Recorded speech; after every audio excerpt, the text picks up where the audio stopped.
Hi, this is CK at CK Education, and today I want to talk about, because it's January, it's the new year.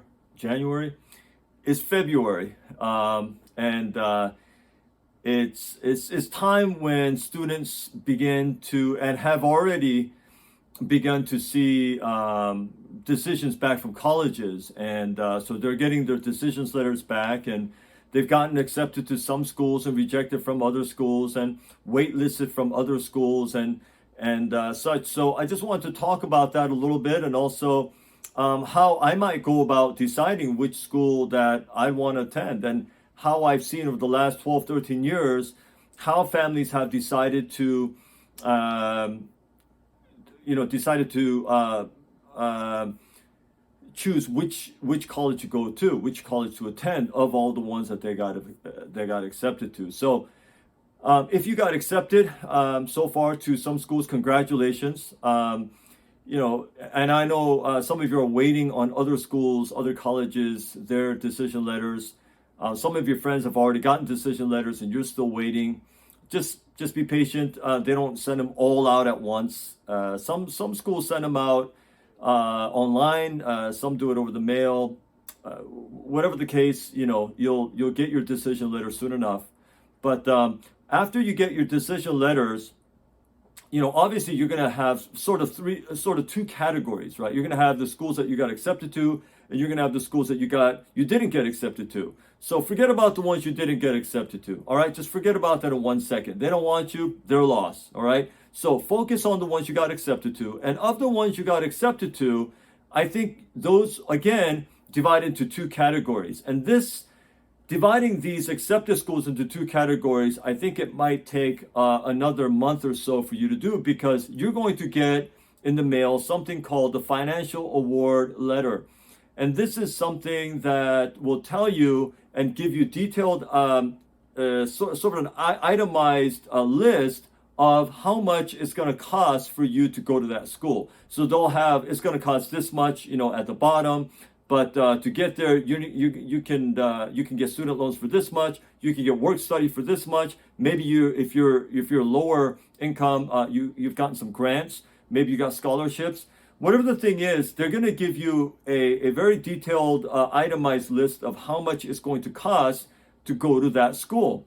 And it may surprise you how much it is. It may be more than you anticipated. And this is always the case, I think. So once you get that financial award letter for each of the colleges, I think you're going to split the schools into, these are the schools that are affordable, and these are the schools that are perhaps not affordable.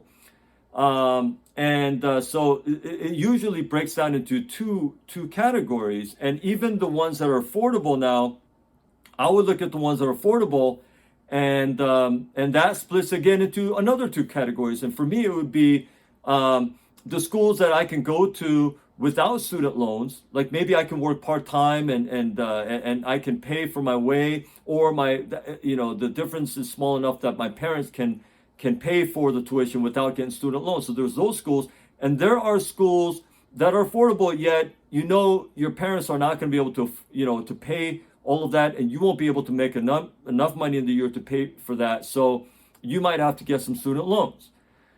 So to me, that's sort of how it divides. I mean, it really is divided into categories based on money. I mean, because college is a purchase. You are purchasing your degree. If you think of it that way, it's just like buying a car. It's just like buying anything else.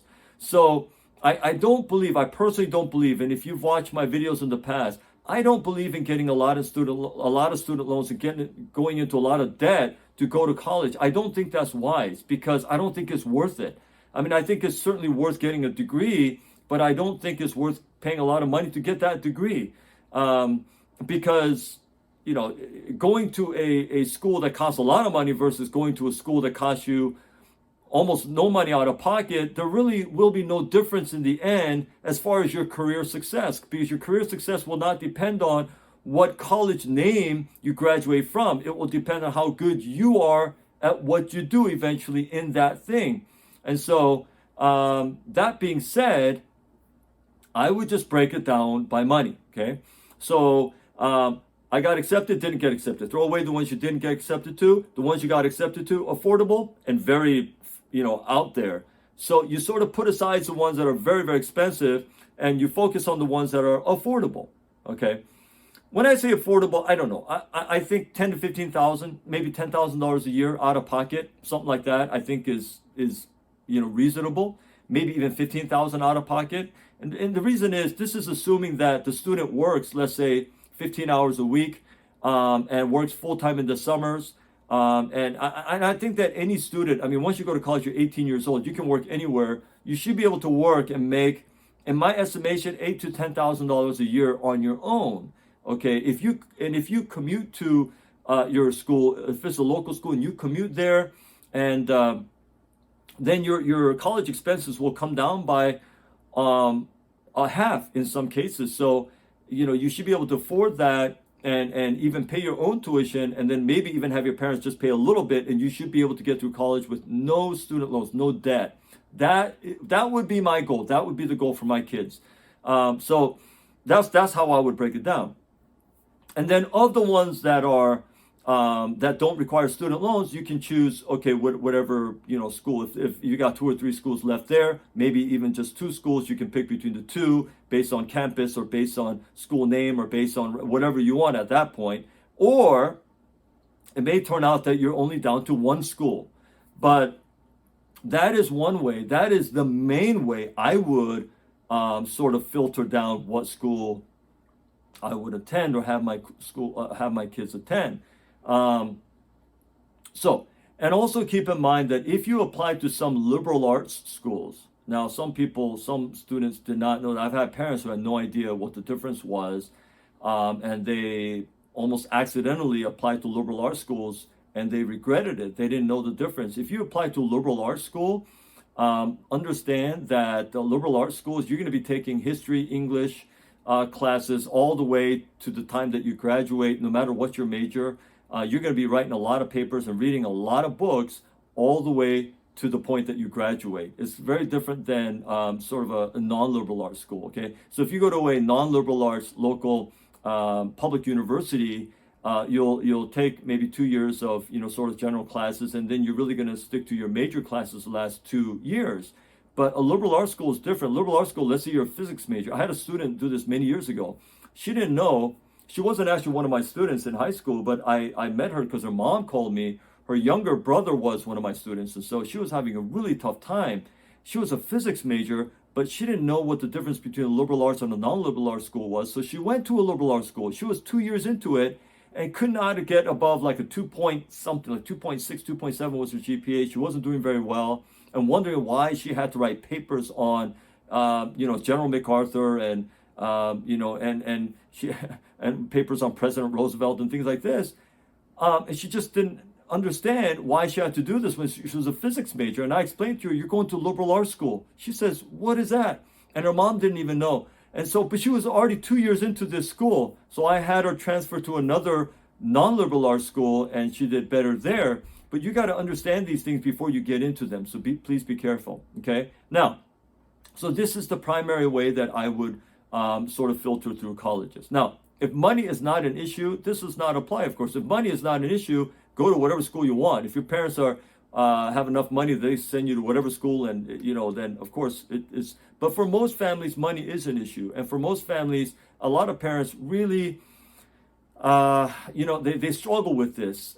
I want to send my kid to this quote better school, but it costs so much money. Is it worth taking a home equity loan out, or is it worth getting student loans and spending a lot of money and going into debt? Will it be worth it later? Let me just tell you, mom or dad, or mom and dad, let me just tell you, it is not worth all that money. It is not worth going into debt over. It is not worth taking your equity out of your home and going into a lot of debt.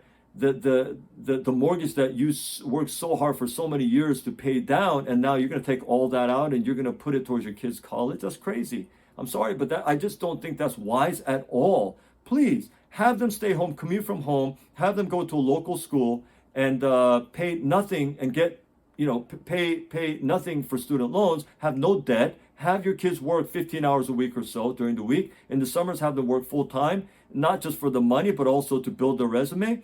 and then get out of college debt free. That should be the number one goal if money is an issue. And that would be like 99% of families, right? Money is an issue. So that's what I would do.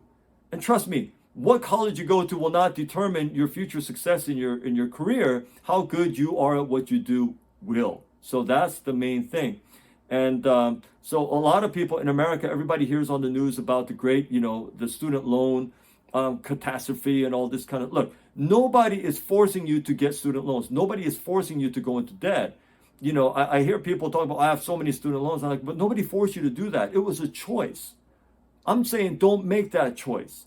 Don't make that choice. Later on, you don't want to be $80,000 in debt and then hope that the government will somehow forgive your student loans. Don't count on things like that, okay? Just don't go into student loans in the first place. It is a financial disaster if you have huge student loans when you're 22 years old when you graduate college. That is not the way to start out a career. I highly recommend against it. So that is my personal opinion. I've seen this way, way too many times. And I'm telling you, that's how the same advice that I would give to my kids and the same thing that I would do with my kids. I would not have them go into student loans. I think that's crazy. Okay, so that's how I would decide. So that's how you want to decide on colleges. Now, there are obviously questions that you're going to have about this that I have not answered in this video. Feel free to leave your questions in the comment section, and I'll be happy to answer them. But I'm going to end this video here for now. And so thanks for watching this video.